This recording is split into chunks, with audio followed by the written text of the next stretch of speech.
Part 1. You will hear a woman talking to some students about her job. First, in the exam, you will have 20 seconds to look at questions 1 to 4.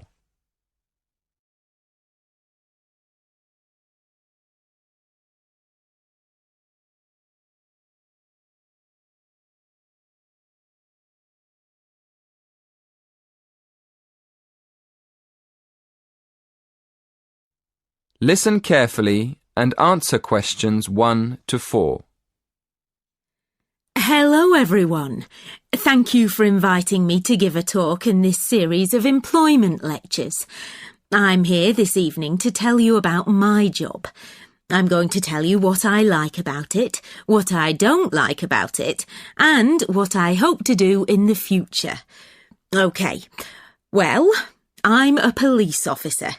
I've been in the police for just over 5 years, and part of my job is to give talks to students about police work.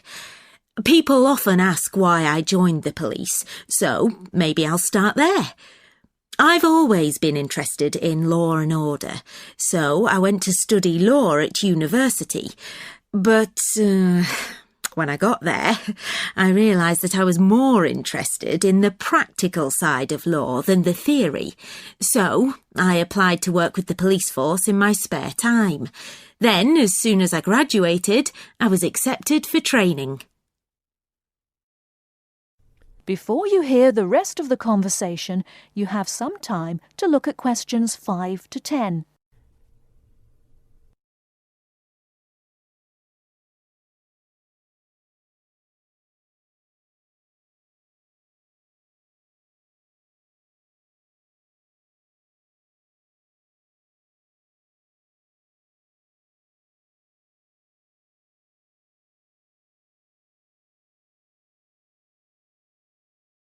Now listen and answer questions 5 to 10. As you know, our job is to protect the public from criminals and defend the law. So obviously, the police force has to work every day of the week, day and night.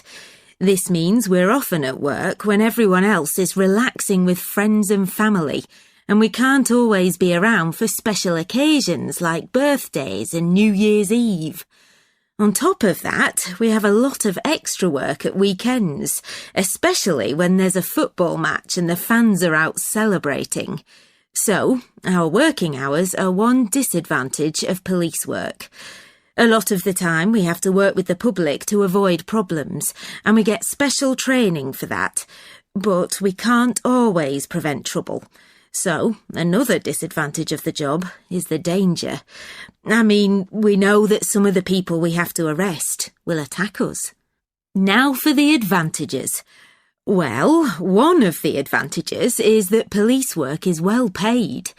As I've said, it's a difficult job, and police officers work hard for their pay.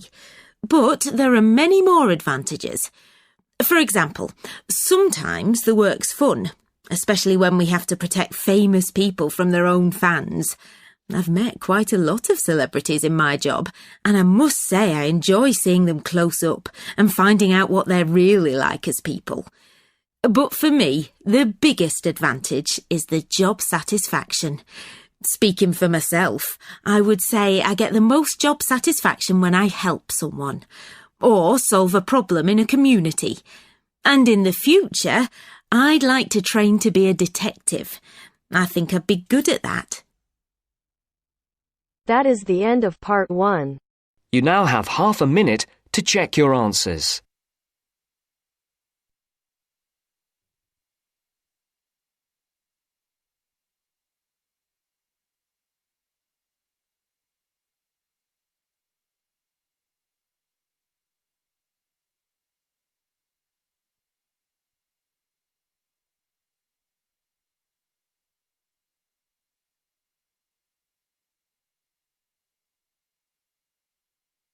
Now turns to Part 2. Part 2. You will hear an extract from a talk about facilities for students with disabilities. First, you have some time to look at questions 11 to 13.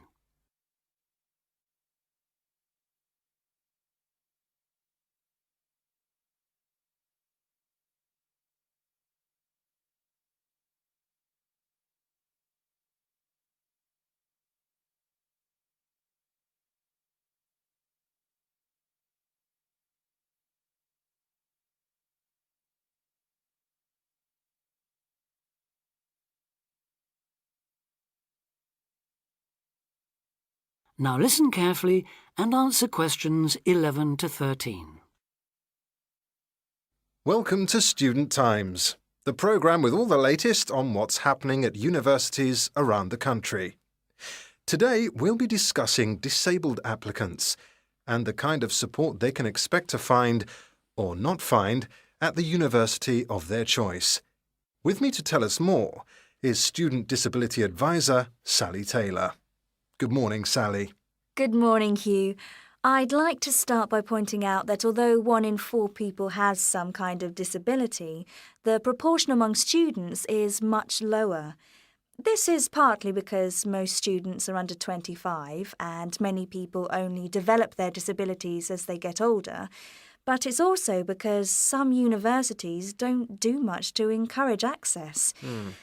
It is true, though, that some have quite sticky problems when it comes to, for instance, wheelchair access, ancient buildings, cobbled streets built centuries ago, and so on.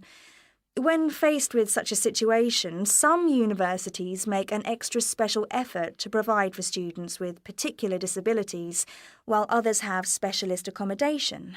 In fact, all universities should have a written policy statement on students with disabilities, setting out what facilities they have, what their attitude is, and what they're prepared to do. But having said that, only you can properly understand the challenges of any disability you have, and so before accepting a place at a university, or even while you're considering applying, if only to raise the university's awareness, it's good to talk to them and find out how much they can and will do for you.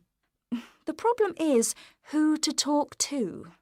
Most universities and some students' unions have a disability advisor who is supposed to know what facilities they already have and will help with further arrangements if necessary or possible. However, all too often this person is a token. Sometimes it's just an extra responsibility given to a secretary. They don't know what the situation is in practice, and they don't have any real authority to change anything. So, given that for any prospective student it's best to visit a university before applying, it's an especially good idea for students with disabilities or special needs to check whether the place really does come up to scratch. In general, the university should provide personal care and assistance, and there are certain key features to look out for if you have a particular disability, including the following. Before you hear the rest of the talk, you have some time to look at questions 14 to 20.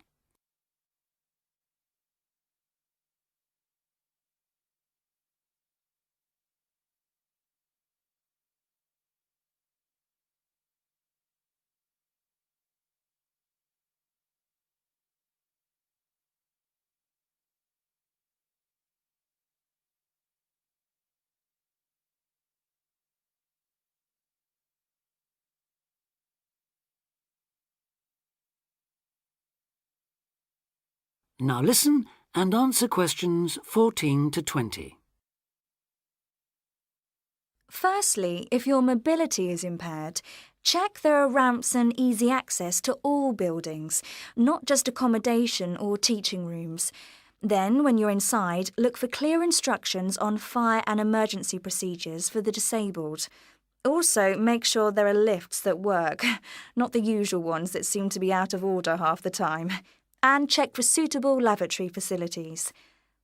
There is a different set of things to look for if you suffer from any kind of hearing impairment. There should be induction loops in lecture theatres, flashing sirens in all rooms, and in accommodation, visual doorbells that light up when somebody calls round to see you. If it is your sight that is impaired, there obviously need to be braille translators of books and documents. In all buildings, the stairs, floors, doorways and windows must have clear markings, and there also have to be special fire and emergency procedures for you. If you suffer from dyslexia, you will need a computer for general use and in exams. And as exams may take you longer to complete, you should be allowed extra time in which to do so. This applies to work in general too.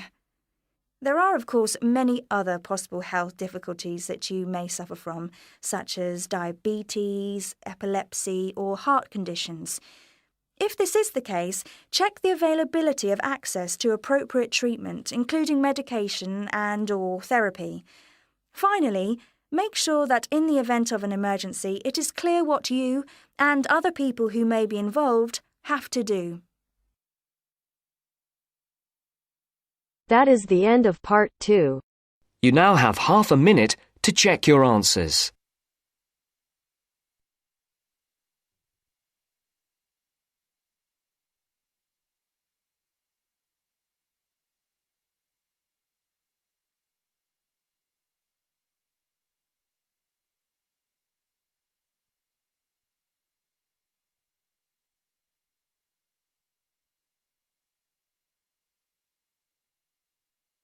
Now turns to part 3.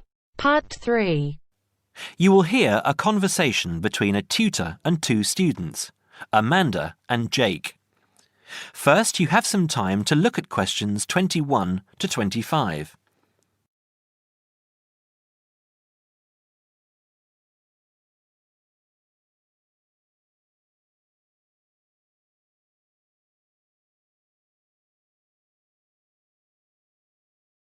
Now listen carefully and answer questions 21 to 25. So, Jake and Amanda, how did the project go? Very well, I think, Dr. Hinton. I certainly learned a lot and enjoyed myself at the same time. Me too. So, remind me, what was your project about? Basically, what makes successful people? Let's call them top achievers successful. Yes. How are they different from us? What do they do that other less successful people don't do? Interesting. And did you come to any conclusions? Quite a few, actually.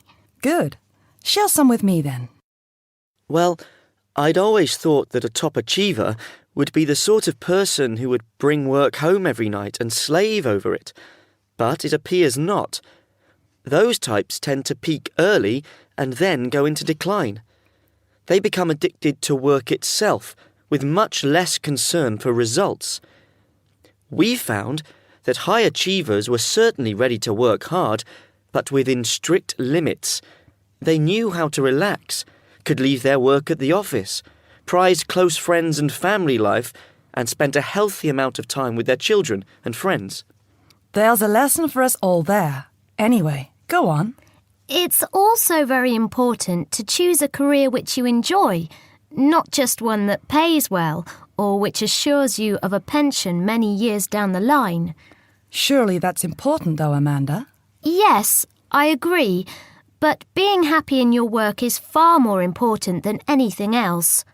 Top achievers spend over 2/3 of their working hours on doing work they truly prefer and only 1/3 on disliked chores.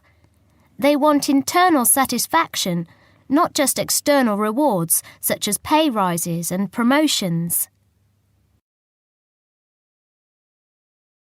Before you hear the rest of the conversation, you have some time to look at questions 26 to 30.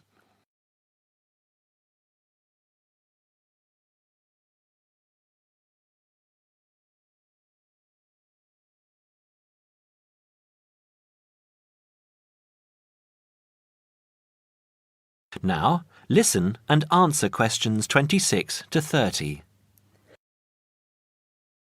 Actually, in the end, they often have both, because they enjoy what they are doing, so their work is better and their rewards higher.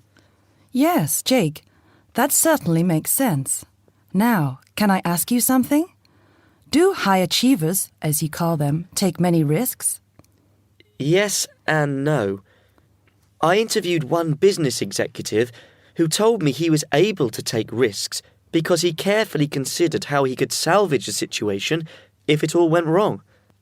He imagined the worst that could happen, and if he could live with that, he went ahead. If not, he didn't take the chance. Other people prefer to stay in what I heard described as the comfort zone setting for security.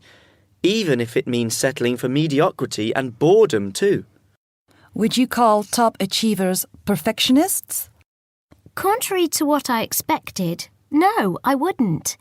We came to the conclusion that a lot of ambitious and hard-working people are so obsessed with perfection that they actually turn out very little work. I happen to know a university teacher, a friend of my mother's, who has spent over 10 years preparing a study about a playwright. She is so worried that she has missed something, she still hasn't sent the manuscript to a publisher. Meanwhile, the playwright, who was at the height of his fame when the project began, has faded from public view. The woman's study, even if finally published, will interest few people. So, what has this got to do with top achievers? Well, top achievers are almost always free of the compulsion to be perfect. They don't think of their mistakes as failures. Instead, they learn from them, so they can do better next time. Well, would you call them competitive?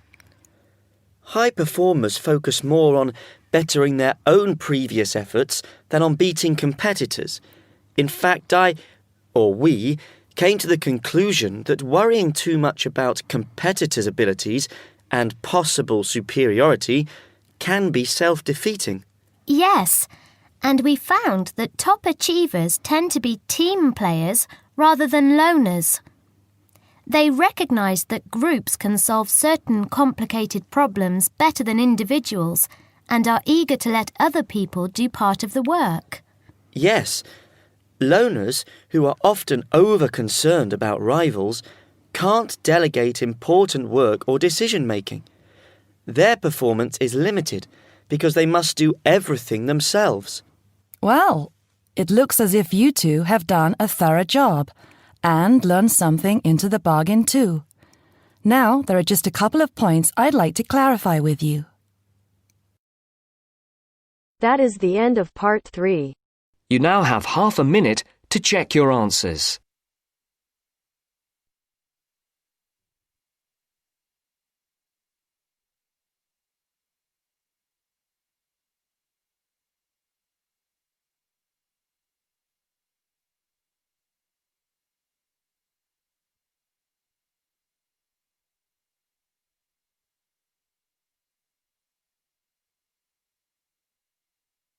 Now turns to part 4.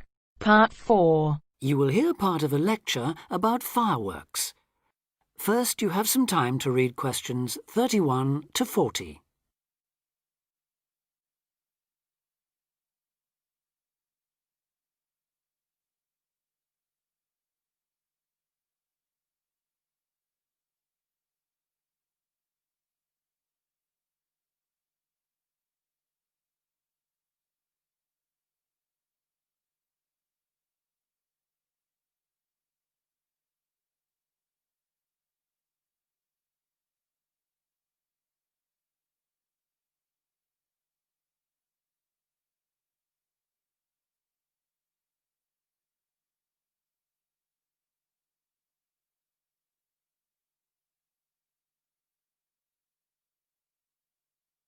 Now listen carefully and answer questions 31 to 40. Good afternoon, everyone, and welcome to this short talk on the subject of fireworks. Now, fireworks, as I'm sure many of you know, were invented in China, though there has long been disagreement as to exactly when, or even in which century. The consensus nowadays, though, is that it was in the 6th, as there is considerable evidence of war rockets being made then. We also know that fireworks were in use by the 7th century in Arabia, where they were called Chinese arrows, reflecting their military potential. It then took a long time for them to spread to Europe. In fact, it wasn't until the 1200s that fireworks made their appearance there.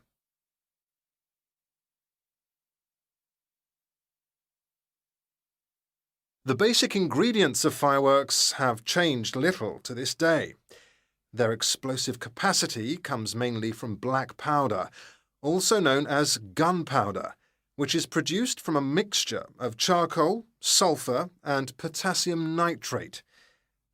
A modern aerial firework, the kind used nowadays in big public displays, not the small rocket type that you might remember from your childhood, is normally made in the form of a shell, often a sphere about the size of a peach. Inside the shell are a number of stars, surrounded by black powder, and running through the centre of the round shell is a charge that makes the firework explode when it reaches the desired altitude. This is known as the bursting charge. When this explodes, it ignites the outside of the stars, which begin to burn with bright showers of sparks. Since the explosion throws the stars in all directions, you get the huge sphere of sparkling light that is so familiar at firework displays. A shell of this kind is launched from a 75mm diameter mortar, which in some ways resembles the type used by the military. The mortar is a steel, or increasingly for safety reasons, shatterproof plastic pipe. This is likely to be 500mm long and sealed at one end. The other end is aimed at the sky, and at the bottom of the pipe, below the shell, is placed a cylinder containing black powder. This has a long fuse, which projects out of the tube. When this is lit, it quickly burns down to the lifting charge, which explodes to launch the shell. In so doing, it also lights the shell's fuse. The shell's fuse burns while the shell rises to its correct altitude and then ignites the bursting charge so it explodes. More complicated shells are divided into sections and burst in 2 or 3 phases. Shells like this are called multi-break shells. They may contain stars of different colours and compositions to create softer or brighter light, more or less sparks, etc. Some shells contain explosives designed to crackle in the sky, or whistles that explode outward with the stars. The sections of a multi-break shell are ignited by different fuses, and the bursting of one section ignites the next. The shells must be assembled in such a way that each section explodes in sequence to produce a distinct, separate effect. The pattern that an aerial shell paints in the sky depends on the arrangement of stars inside the shell. For example, if the stars are equally spaced in a circle, with black powder inside the circle, you will see an aerial display of smaller star explosions equally spaced in a circle. To create a specific figure in the sky, for instance a heart shape, you create an outline of the figure in stars inside the shell. Then you place explosive charges inside those stars to blow them outward into the shape of a large heart. Each charge has to be ignited at exactly the right time, or the whole thing is spoiled. Many other shapes have particular names, like the willow. This is formed by stars that fall in the shape of willow tree branches, spreading a little to the side and then downwards. The high charcoal composition of the stars makes them long burning, so they may even stay visible until they hit the ground. The ring shell is fairly basic. It is produced by stars exploding outwards to produce a symmetrical ring of coloured lights. More complex is the pattern created by the palm, which contains large comets or charges in the shape of a solid cylinder. These travel outwards, explode and then curve downwards, like the limbs of a palm tree. The serpentine, the last one for now, is different again. When this one bursts, it sends small tubes of incendiaries scattering outwards in random paths, which may culminate in exploding stars. It can be quite spectacular. That is the end of part 4. You now have half a minute to check your answers.